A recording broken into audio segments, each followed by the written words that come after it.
Assalamualaikum warahmatullahi wabarakatuh. Salam sejahtera bagi kita semua. Perkenalkan, saya Regita Angelina dengan nomor NPM 230210260. Pada video kali ini saya akan mereview jurnal tentang Archaea untuk tugas mikrobiologi laut yang diampu oleh Pak Vidi Prasetya. Pada kesempatan kali ini saya akan mereview jurnal Diversity, Ecology, and Evolution of Archaea yang dipublikasikan oleh Nature Microbiology. Archaebacteria atau dapat kita sebut arche adalah organisme uniseluler prokaryotik yang sama seperti bakteri dan merupakan anggota kingdom Monera. Muncul konsep bahwa kehidupan harus dibagi menjadi 3, yaitu eukarya, eubakteria, dan archaebacteria. Setelah dilakukan penelitian lebih lanjut, ditemukan bahwa arche lebih mirip dengan eukarya dibanding dengan bakteria. Arche berbeda dengan bakteri, tidak dengan eukarya yang memiliki 3 domain, di mana ketiga domain tersebut memiliki keunikannya sendiri, yaitu keunikan genetik, karakteristik seluler, dan biokimia. Archaea mungkin memiliki lebih banyak kesamaan dengan eukariota daripada bakteri. Sebagai contoh, struktur genom, misalnya intron, histon, dan beberapa asal replikasi, mesin transkripsi dan translasi, dan kurangnya peptidoglikan di dinding sel. Dalam inovasi khusus pada proses amplifikasi DNA, memungkinkan banyak pembuatan RNA sequence dari lingkungan.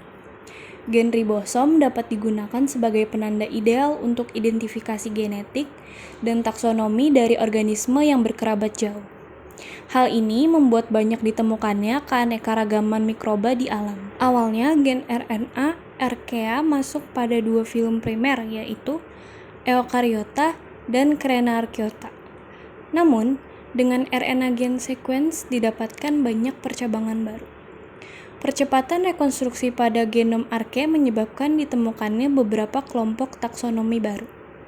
Pengambilan sampel taksonomi keanekaragaman Archaea menghasilkan pengelompokan beberapa filum Archaea menjadi superfilum. Ada 3 superfilum yang diakui pada saat ini, yaitu ada Asgard, DPANN, dan TACK. DPANN terdiri dari Diapherotrites, Parvavarchaeota, Aenigmachaeota, Nanohaloarchaeota, dan Nanoarchaeota. Dan TACK terdiri dari Taumarchaeota, Aegararchaeota, Crenarchaeota, dan Coraarchaeota. Nama DPANN dan TACK ini diambil dari inisial masing-masing filum yang tadi sudah disebutkan yang masuk ke dalamnya. Euryarchaeota. Euryarchaeota memiliki jumlah dan keragaman keturunan terbesar. Selain metanogen yang terdiri dari beberapa kelas bernama Methanobacteria, Methanococi, Methanomikrobia, Methanonatronarchaea, dan Methanopyri. Penemuan Archaea ini telah memajukan pemahaman kita tentang adaptasi biologis hidup dalam kondisi yang ekstrim. Misalnya, spesies Methanopyri telah terbukti mempertahankan pertumbuhan pada suhu hingga 122 derajat Celcius. Euryarchaeota tidak hanya terlibat dalam produksi metana, tetapi juga oksidasi metana anaerob. Selain itu, menjadi jelas bahwa Archaea ini juga terlibat dalam oksidasi anaerobik dari hidrokarbon rantai pendek lainnya, menunjukkan bahwa mikroba ini memiliki peran yang jauh lebih bervariasi dalam siklus biogeokimia dari yang diperkirakan sebelumnya. Karena Euryarchaeota terlibat dalam oksidasi metana anaerobik sinotrofik, garis keturunan ini disebut sebagai anaerobic methane oxidizers atau ANME, atau pengoksidasi metana anaerobik. Ada juga beberapa contoh baru-baru ini dari berbagai garis keturunan terlibat dalam degradasi bahan organik seperti protein. Kemudian ada DPANN. DPANN memiliki fragmen DNA yang mengandung gen 16S, rRNA baru, dari archaea kecil yang baru ditemukan pada situs drainase tambang asam. DPANN ini disebut sebagai Acidophilic Richmond Mine Archaeal Nanoorganisms atau ARMAN.